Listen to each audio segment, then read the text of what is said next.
ಜಾನ್ವಿ ಅವ್ರಿಗೆ ಶ್ರೀಮಂತರು ಮತ್ತೆ ಹಣ ಇರೋರನ್ನ ನೋಡಿ ಫ್ರೆಂಡ್ಶಿಪ್ ಮಾಡುವಂತ ಒಂದು ಹ್ಯಾಬಿಟ್ ಇದೆಯಾ? ಬಿಕಾಸ್ ಇದನ್ನ ನಾನು ಹೇಳ್ತಿಲ್ಲ, ಧ್ರುವಂತ್ ಅವ್ರು ಹೇಳೋದು.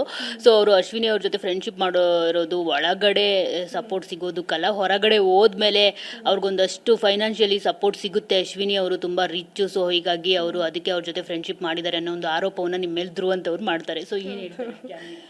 ನಿಜ, ಅದನ್ನೆಲ್ಲ ನೋಡಿದಾಗ ಮನುಷ್ಯ ಈ ಲೆವೆಲ್ಗೂ ಥಿಂಕ್ ಮಾಡ್ಬೋದಾ, ಇಷ್ಟು ಚೀಪ್ ಲೆವೆಲಲ್ಲಿ ಥಿಂಕ್ ಮಾಡ್ಬೋದಾ ಅಂತ ಅದನ್ನು ನನ್ನ ಸ್ಟೇಟ್ಮೆಂಟ್ ಸುದೀಪ್ ಸರ್ ಹೇಳಿದಾಗ ನಂಗೆ ಯಾರು ಹೇಳಿದ್ದಾರೆ ಎಕ್ಸಾಕ್ಟಾಗಿ ಗೊತ್ತಾಗಲಿಲ್ಲ. ಧ್ರುವಂತ್ ಎಸ್ ಅಂತ ಅಂದಾಗ ಅವನೇನೋ ಅಂದರು, ಬಟ್ ಅವ್ರು ಏನು ಎಕ್ಸಾಕ್ಟಾಗಿ ಮಾತಾಡಿದ್ದಾರೆ ಅನ್ನೋದನ್ನು ಆಚೆ ಬಂದು ನೋಡಿದೆ ನಾನು. ಸೊ ನನಗೆ ಒಂದೊಂದು ಸಲ ಹೇಳ್ತಾ ಇದ್ದೆ ಧ್ರುವಂತ್ಗೆ ಏನೋ ಸ್ವಲ್ಪ ಪ್ರಾಬ್ಲಮ್ ಇದೆ, ಟ್ರೀಟ್ಮೆಂಟ್ ತೊಗೊಳ್ಳಿ ಅಂತ. ಬಟ್ ಬಹುಶಃ ಈ ಸ್ಟೇಟ್ಮೆಂಟ್ ನೋಡಿದಾಗ ನನಗೆ ಮೋಸ್ಟ್ಲಿ ಅದು ನಿಜ ಅಂತ ಅನ್ನಿಸ್ತಾ ಇದೆ, ಕರೆಕ್ಟಾಗಿ ಹೇಳಿದ್ದೀನಿ ನಾನು ಅಂತ. ಯಾಕಂದರೆ ಆಟ ಆಡೋ ಬರದಲ್ಲಿ ಇಷ್ಟೊಂದು ಚೀಪ್ ಲೆವೆಲಿಗೆ ಇಳಿಬಾರ್ದು ಸ್ಟೇಟ್ಮೆಂಟಲ್ಲಿ. ಇವತ್ತಿನವರೆಗೂ ನನಗಿರೋದು ಇಬ್ಬರೇ ಫ್ರೆಂಡ್ಸು. ಆ ಇಬ್ಬರು ಫ್ರೆಂಡ್ಸೂ ಅವ್ರಿಗೆ ಮನಸ್ಸು ಶ್ರೀಮಂತಿಕೆ ಇದೆ ಹೊರತು ಹೊರಗಡೆ ಶ್ರೀಮಂತಿಕೆ ಇಲ್ಲ.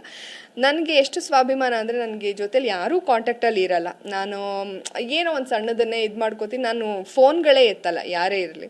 ಸೊ ನಾವು ನ್ಯೂಸ್ ಚಾನಲಲ್ಲಿ ನಾವು ಎಷ್ಟು ಪರಿಚಯ ಇರ್ತಾರೆ, ಎಷ್ಟು ಯಾರು ನನಗೆ ಯಾವ ಕಾಂಟ್ಯಾಕ್ಟಲ್ಲೂ ಇರಲ್ಲ, ರೆಗ್ಯುಲರ್ ಟಚ್ ಇರಲ್ಲ. ನನಗಿರೋದೇ ಇಬ್ಬರು ಫ್ರೆಂಡ್ಸು. ಸೊ ಅವ್ರಿಗೆ ಮನಸ್ಸು ಶ್ರೀಮಂತಿಕೆ ಇದೆ ಹೊರತು ಯಾವ ಶ್ರೀಮಂತರು ಅಲ್ಲ.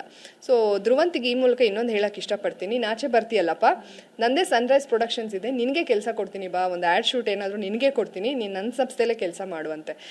ಅಂದರೆ ಅವರ ಒಂದು ಮನೋಭಾವನೆ ಎಷ್ಟು ಚೀಪ್ ಆಗಿದೆ ಅನ್ನೋದು ಧ್ರುವಂತ್ ಮನಸ್ಥಿತಿ ಎಷ್ಟು ಚೀಪ್ ಇದೆ ಅನ್ನೋದು ಧ್ರುವಂತ್ ಸ್ಟೇಟ್ಮೆಂಟಿಂದ ಗೊತ್ತಾಗುತ್ತೆ. ನಾನು ತಮಾಷೆಗೆ ಹೇಳ್ತಾ ಇದ್ದೆ, ಬೆಳಗ್ಗೆ ಸಂಜೆ ಮಾತ್ರೆ ತೊಗೊಂಡ್ರು ಏನಂತ ಏನು ಸುಧಾರಣೆ ಕಾಣ್ತಾ ಇಲ್ಲ ಆರೋಗ್ಯದಲ್ಲಿ ಅಂತ. ಬಹುಶಃ ಅದು ಇವಾಗ ನಂಗೆ ನಿಜ ಅನ್ನಿಸ್ತಾ ಇದೆ. ಬಂದ ತಕ್ಷಣ ಡಾಕ್ಟ್ರನ್ನ ಅವರು ಕಾಂಟ್ಯಾಕ್ಟ್ ಮಾಡಲಿ ಧ್ರುವಂತ್.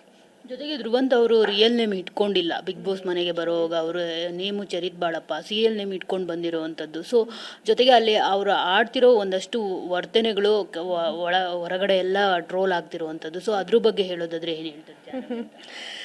ಒಂದು ವಿಚಾರ ಏನಂದರೆ, ಧ್ರುವಂತ್ ಸ್ವಲ್ಪ ನೇರವಾಗಿ ಮಾತಾಡ್ತಾರೆ ಏನಿದ್ರು. ಅಂದರೆ ಅವರು ಮಾಸ್ಟರ್ ಮೈಂಡು ಹಂಗೆ ಹಿಂಗೆ ಏನೇನೋ ಇದು ಎಲ್ಲರನ್ನೂ ಅಬ್ಸರ್ವ್ ಮಾಡ್ತಾರೆ. ಅವ್ರನ್ನ ಹೆಂಗೆ ಹೊಡಿಲಿ, ಇವ್ರನ್ನ ಹೆಂಗೆ ದೂರ ಮಾಡಲಿ, ನೆಕ್ಸ್ಟ್ ಸ್ಟೆಪ್ ಏನು, ನಂದು ಸಿಂಪತಿ ಕಾರ್ಡ್ ಅನ್ನೋದು ಆಚೆ ಕಡೆ ಚರ್ಚೆ ಆಗಿತ್ತು ಮಲ್ಲಮ್ಮ ಅವ್ರ ಜೊತೆ ಇರುವಾಗ. ಆವಾಗ ನನಗೆ ಗೊತ್ತಾಗ್ತಾ ಇರಲಿಲ್ಲ, ಕನ್ಫ್ಯೂಸ್ ಆಗ್ತಾ ಇತ್ತು. ಯಾಕಂದರೆ ನಾನು ಅಷ್ಟು ಕಾನ್ವರ್ಸೇಷನ್ ಮಾಡ್ತಿರ್ಲಿಲ್ಲ, ನಮ್ಮ ರೂಮಲ್ಲೇ ಇದ್ದರು. ಆಮೇಲೆ ಏನಿದ್ರು ಸ್ಟ್ರೈಟಾಗಿ ಹೇಳೋರು ಓಕೆ ಅಂತ ಅನಿಸ್ತಿತ್ತು. ಬಟ್ ಅವರು ತುಂಬ ಅವರು ಒಂದು ನಾಮಿನೇಟ್ ಮಾಡುವಾಗ ಅದೆಲ್ಲ ಹೀಗೆಲ್ಲ ಮಾಡೋದು ಎಲ್ಲ ನೋಡಿದಾಗ ಯಾಕೆ ಈ ಥರ ಮನುಷ್ಯ ಓವರಾಗಿ ಆಡ್ತಾರೆ ಅಂತ ಅನಿಸುತ್ತೆ. ಆಚೆ ಕಡೆ ಎಲ್ಲ ನೋಡಿದಾಗ್ಲಂತೂ ಏನಪ್ಪ ಏನಾದರೂ ಸಮಸ್ಯೆ ಇದೆ ಮನುಷ್ಯನಿಗೆ ಅಂತ. ಬಟ್ ಏನಂದರೆ ಮನೆ ಕೆಲಸ ಎಲ್ಲ ಬಂದಾಗ ತುಂಬ ಚೆನ್ನಾಗಿ ಮಾಡ್ತಾಯಿದ್ರು ಧ್ರುವಂತ್.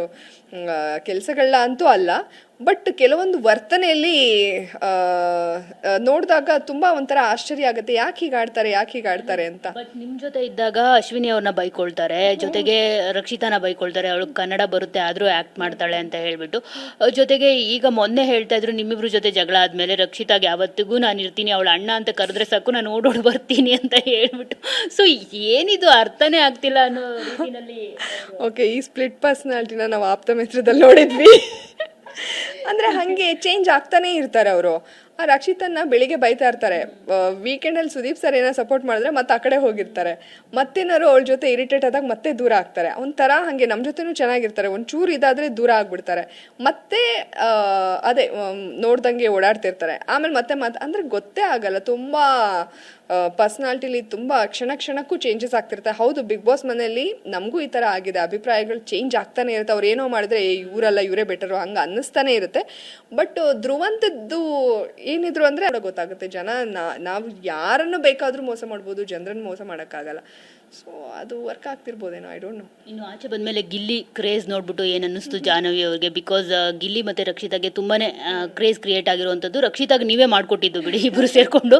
ಜೊತೆಗೆ ಗಿಲ್ಲಿ ಅವರು ನಿಮಗೆ ದೊಡ್ಡವ ಚಿಕ್ಕವ ಅಂತ ಹೆಸರಿಟ್ಟಿರೋದು, ಅದು ತುಂಬ ಸಾಂಗ್ ವೈರಲ್ ಆಗೋಗ್ಬಿಟ್ಟಿದೆ. ಜೊತೆಗೆ ಕಿತಾಪತಿ ಹೆಂಗುಸ್ರೆ ಅದು ಕೂಡ ವೈರಲ್ ಆಗ್ತಿದೆ. ಸೊ ಒಂದು ರೀತಿ ನಿಮ್ಮನ್ನ ವಿಲನ್ ಆಗಿ ಪೋರ್ಟ್ರೇ ಮಾಡೋದು ಗಿಲ್ಲಿನೂ ಒಬ್ರು ಕಾರಣ ಅಂತಲೂ ಹೇಳ್ಬೋದು, ಕಿಲಾಡಿ ಗಿಲ್ಲಿ. ಸೊ ಅದ್ರ ಬಗ್ಗೆ ಎಲ್ಲ ಏನು ಹೇಳ್ತೀರಿ? ಓಕೆ, ಅದು ನೋಡಿದಾಗ ಗಿಲ್ಲಿ ಕ್ರೇಜ್ ನೋಡಿದಾಗ ನನಗೇನು ಅನ್ನಿಸ್ಲಿಲ್ಲ. ಯಾಕಂದರೆ ಗೊತ್ತು, ಜನ ಮರಳೋ ಜಾತ್ರೆ ಮರಳೋ. ಒಂದು ಬಿಗ್ ಬಾಸ್ ಅಂತ ಬಂದಾಗ ಕೆಲವ್ರಿಗೆ ಆ ಲೆವೆಲಿಗೆ ಒಂದು ಫ್ಯಾನ್ ಫಾಲೋವಿಂಗ್ ಆಗೋದು ನಾನು ನೋಡಿದ್ದೀನಿ. ಅದು ಜನ ಮರಳೋ ಜಾತ್ರೆ ಮರಳೋ. ಲಾಸ್ಟ್ ಸೀಸನಲ್ಲೂ ನಾವು ತುಂಬ ಜನರು ನೋಡಿದ್ದೀನಿ, ಹೆಸರು ಹೇಳಲ್ಲ.